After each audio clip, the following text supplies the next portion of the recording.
د طالبانو په راتلو په زرګونه بندیان له زندانه خوشې شول. ولې د بندیان کړي وو؟ ګوره جنرال صاحب اوس باید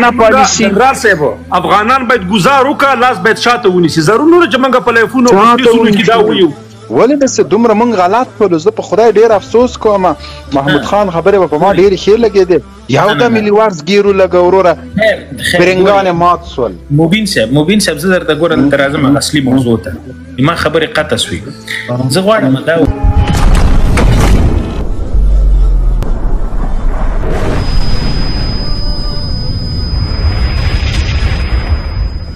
مبارزه په ټول د انقلابونو کې که وګورې دا صرف په دې شیونو په دې چغو نه ده راغلی. د سر خلک کې لاړل. ته خدای په 100 کاله کې به ته ګیلمان بیا پیدا کې، دغسې جرار شاعر، دغسې زړور، دغسې یو پاکزړی انسان ته به بیا پیدا کې. ولې دومره په اسانۍ باندې له لاسه لاړ سي؟ که چېرته دغه ګیلمان یا د ګیلمان همسنګري یا د ده ملګري یا د ده ګیلمان زرګور، زه دا خبره ما په میډیا نه ده کړې او نه یې کوم. د ما شخصي پرایویټ مجلس به و، داسې له بندیخانې خوشې څو ما ورسره اړیکه نیولې ده. ته باور په الله وکړه داسې یو 10 دقیقې ورسره وغږېږم. ما ته د مازدیګر د جامې وخت ده، زه به مانځه ته لاړ سم. نو هلته خو جامه تقریبا نیم ساعت لکه چې افغانستان نه مخکې کېږي. نو وایي زه به جامې ته لاړ سم، زه به مونځ وکړم، بیا زنګ درته وهم او بیا در سره غږېږم. ګوره دا د یو مسلمان خاصیت ده که نه، چې له هر شي نه لومړیوالی مانځه ته ورکوي، د دین ارکانو ته یې ورکوي. نو مونږ پکې داسې څه هغه نه دی لیدلی. او دا د خولې خبرې دي. بعضې وخت سړی احساساتو کې چې یو څه کم او زیات وشي. او لومړی کس زه ومه چې ما خفګان پرېښودلی، ما دا د ده مرګ جنایت بللی ده، د ده قتل ده، یوازې د ګیلمان قتل نه. ګوره ټي ټي پي د ګیلمان په اړه اعلامیه خپره کړله، صحیح شو. دا برید یې وغنده او د انتقام او د غچ خبره یې وکړله. پرون یو کې دلته 3 یا 5 پښتانه مسلمانان د هماغه د ګیلمان کلیوال ژوندي تر باندې شول. تاسو تندر وهلی وای چې په دغه مم یو خفګان کړی وای، دا پی ټي ایم راجګ سوی، دا جنایت بللی وای، دا ظلم که نه و. نو موږ دا وایو چې وینه تویېږي. وینه دواړه د دواړو طرفو سره ده.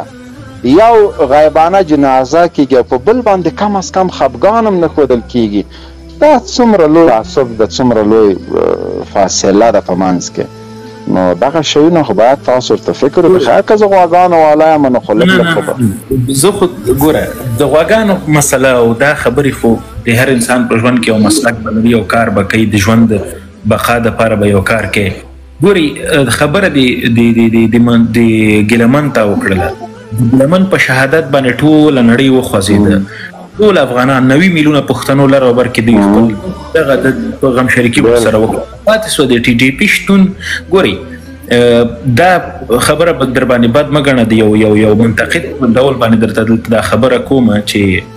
ما دپاره ټي ټي پي او طالبان دا دواړه یو خلک دي، هېڅ یې توپیر زه نه وینم پکې. دواړه د پښتنو هغوی په بر وطن کې، تاسو په بر ته خو اوس نه یې پکې، یو ډله په بر وطن کې لګیا ده او بل په کوز وطن کې. هلته وایي کومه ورځ په اسلام آباد کې کوم پنجابی وژلی، کومه ورځ یې په لاهور کې کوم لاهوری وژلی، خو ټوله غریبان چې ګوره نه ګوره یوه خبره درته کومه، په حقایقو باید سترګې پټې نه کړو. که په وزیرستان کې وژني، بلوچستان کې وژني، په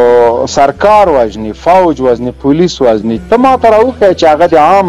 څوک وژلي وي په ښار کې، په روغتون کې، دلته چېرته. دا ګوره ته عجیبه خبرې کوې. ما ته بار طالب او لار طالب او بار طالب یو شی ده. بار طالب زه درته ښیم په دې 20 کالو د امریکانو په جنایتونو حیثي به تا کومه ورځ خفګان ښودلی؟ نه به دې ویلي چې نور هم مړه کوي، ما در بم یې واچوه، نه به دې ویلي چې نور هم واچوئ. ګوره یو داسې چې زه د جمهوریت د کوم جنرال زوی نه یم، د کوم والي زوی نه یم چې زه راسم دلته د جمهوریت ملاتړ په دې خاطر وکړم چې دې کې زما د پلار او د موږ هغه خو پوهېږم چې وظیفه یې دار نه کړله، که مسلکي وې اهلې وې ډېرې منډې دې وکړلې خو چا غوږ در باندې ونه کړو خیر ده یعنې زه اوس هم د همدغو نه خبرو سربیره هم د جمهوریت ملاتړی وم او د امریکا په جنایتونو باندې د هر چا چې غلط کار کړی موږ پرې نیوکه کړې موږ پرې خپل غږ پورته کړی اوس خبره تا یو هغه ویډیو کې د یوه خبره کړې وه د پی ټي ایم په اړه باندې د افغانستان په جنګ کې د پی ټي ایم په اړه باندې یوه خبره کړې وه ما لپاره ډېره جالبه وه چې دغه په نارو باندې ازادي نه اخیستل کېږي په لاریونونو کې تاسو ښه ودرېږه ستا په نظر باندې باید پی ټي ایم کومه لاره غوره کړي ته مهرباني وکړه ما ته ووایه پی ټي ایم ګوره دغه قصاص په اسلام کې ده که غوږ ده او سترګه ده او قتل لار شي چې وشي باید ته قصاص کې صحیح ده زه دې ته حیران یم چې دغه پی ټي ایم به تر کله جانب مقابل سره ټوپک ده او د سره وروره کوتک لا نسته ما خپله پیغام منظور پښتون ته پرېښی چې نور بس که ګوره خلک د خلکو جهادي جذبه د خلکو جهادي جذبه مه ځپه سټ کوي رازمری تا ته ویسته که ما ته نه ته یې ویشته زموږ ته څوک غریب خلک یو هغه ده زه ولاکه په دې شی نه پوهېږم در ویشته خبره حسیب ورور ته یوه خبره کومه ده خبره صحیح ده جنرال صاحب خو حسیب وروره د پی ټي ایم او د ټي ټي پي د دواړو مخه همدغې ګلخانانو پښتنو نیولې ده دا حسیب وروره ګورئ خو دلته ستونزه همدا ده خبره زما پوره شي بیا انشاءالله ګوره پی ټي ایم به ډېر پخوا د خپلو حقونو غوښتنه سرته رسولې وی خو همدغو خپلو پښتنو د دوی مخه نیولم دا خپل پښتانه په مقابل کې ولاړ دي ګوره هغه په فوج کې دي نه اسانه فهیم وروره محمود خان کومه خبره چې کړې تاییدوي که غندې څوک زه نه زه غندمه جکې وادي دي وروره نه هغه حسیب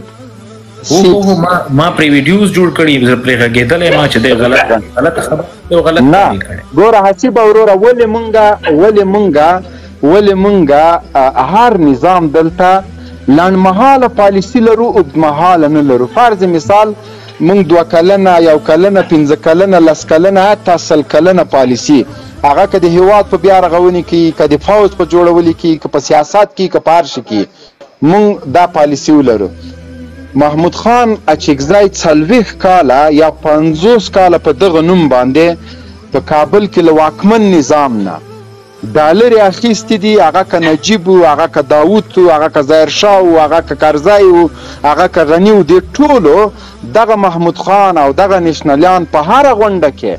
په هر حلف بردارۍ کې د افغانستان په ټولو سیاسي مسایلو کې په ارګ کې کېنولي دي او لامدغه جنایت د افغانستان د جګړې خبرې هم کړي دي او ځان هم افغان بللی ده او کوزه خاوره هم افغانانو سره خو چې کله 3 کاله په دغه خلکو باندې د کابل نه پیسې بندېږي دوی نشنال هم وایي چې دا زه د پاکستان افغان یم محمود خان هم وایي چې پېښور د افغانستان خاوره ده دغه خلکو ولې دا 40 کاله د موږ په سیاسونو باندې لوبې وکړې د موږ حقونه یې وخوړل زموږ پیسې یې وخوړلې زموږ بودیجې دوی ته لاړې دوی ګوندونه جوړ کړه دوی وپړسېدل دوی پانتونونه وویلې دوی له کابل نه مسکو ته ډیلي ته له کابل نه واشنګټن ته لندن ته دا ټول دغه نشنلیان له کابل نه دې هیوادونو ته تللي دي امې پانتونونه ویلي دي امې پیسې اخیستې دي امې زما او ستا په وینو تجارت کړی او هم د ما او د تا په اوږه باندې ټوپک همدغه غوړه مالانو همدغه چې د لارو بر چغې والې همدغه نیشنلست کې په تناقض کې ځکه قرار لري چې ته وایې چې د بر وطن نه پرې پیسې بندې سوې بر وطن نه پیسې پرې نه دي بندې سوي بلکې هلته پاکستان په دوی باندې فشار راوسته ځکه پاکستان ورته دا خبره وکړه چې اوس به وروره لره بر خبره ته نور نه کوې ته به دلته دا نه وایې ځکه د محمود خان اچکزي دا اوس ما سره 2 سکرین شاټه پراته دي چې 2000 کال د کرزي په دوران کې وایي چې لر او بر یو افغان او پښتونخوا د افغانانو پورې تړلې ده او بیا وروره نن وایي چې پښتونخوا د پاکستان یوه برخه ده یا یوه حصه ده دلته چې دا نو ولې داسې وایي ولې دومره لوی تناقض زه اوس درته وایم که نه چې ولې وه نشنالم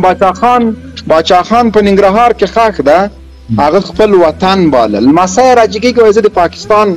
پښتون یم افغان یم همدغه منظور پښتون مرکه تاله ویو ای سره اورېدلې ده چې وایي دا لر او بر دا نه مانه چې زه د بر افغان یم. ګورئ مبین صاحب د تا خبره چې ته وایې د تا د خولې خبره ما اورېدلې چې پاکستان زموږ دویم کور ده تا دا خبره کړې ده یعنې په ما بخښنه غوښتې ما خو نر غوندې بخښنه غوښتې ما باد کړي دي ما جک وهلي دي ما ګولۍ سر چپا خوړلې وې زه پوه نه شولم. خدای دې نه کړي داسې مه وایه تا دا خبره کړې وه ایا د تا دغه خبره زه تر امیر المؤمنین پورې زه تړلی سم چې د تاسو ټول پاکستان خپل دویم کور ګڼي که دا خبره د تا نه نیوله تر امیر المؤمنین ټول یې مني بیا صحیح ده او که ته وایې چې ما دا خبره کړې دلته امیر المؤمنین نه دی پکې دې خبره کې بیا خو وروره ګله ایمان ولی خان خو کم دی د قرآن ګوره یو خبره زه درته وکړم جنرال صاحب ګورې ښه زمونږ تیرو حکومتونو اول خو ما د خپلو تیرو خبرو ازاله کړې ده خبره کومه ډېره مهمه ده زمونږ تیرو حکومتونو په ځای د دې چې په نېشنل محمود خان باندې دوی پنګونه کوله د دغه ټي ټي پي غونډه کې تحریک به په هغه وخت کې رامنځته کړی وای او ښه روایت هم ورته جوړو هغې وختونو کې د افغانستان یو اسلامي جمهوري قوي مرکزي حکومت لاره پاکستان ډېر کمزوری و او قانون د لارډ میکال یو یعنې غیر اسلامي و نو هغوی ګوره په دې خلکو باندې پانګونه کوله حسیب وروره دغه پاکستان د زموږ طالبان څومره سپورټ کړه څومره وخت یې ورته ورکړی و دا باید افغانستان حکومتونو کړی وای باید دلته یو مذهبي تحریک رامنځته کړی وای د پاکستان دغه ریاست ټي ټي پي د پاکستان مخالف لاندې باید له منځه وړی وای ټي ټي پي د پاکستان مخالف تنظیم د طالبانو پر راتلو په زرګونه بندیان له زندانه خوشې شول ولې د بندیان کړي ګوره جنرال صاحب اوس باید جنرال صاحب افغانان باید ګزار وکړه لاس باید شاته ونیسي ضرور نه چې موږ په لیفونو په فیسونو کې دا ویو باید هغه کار وشي چې کوم د ټولو افغانانو خواهش ضرورتونه اړتیاوې او د دوی د زړه ارماني او بل تا وروره ګوره دغه د دوه کسانو خبره وکړه حسیب وروره م غندلی ما وکړو ته ما په خپله په ټویټر کې پوسټونه کړي دي دغه دوه ګلابي شهیدان ولې داسې دومره موږ غلط کړلو زه په خدای ډېر افسوس کوم محمود خان خبرې به په ما ډېرې ښې لګېدې یو دم یې لیوارس ګیرو لږه وروره برنګان یې مات شول. مبین صاحب زه درته ګوره دلته راځم اصلي موضوع ته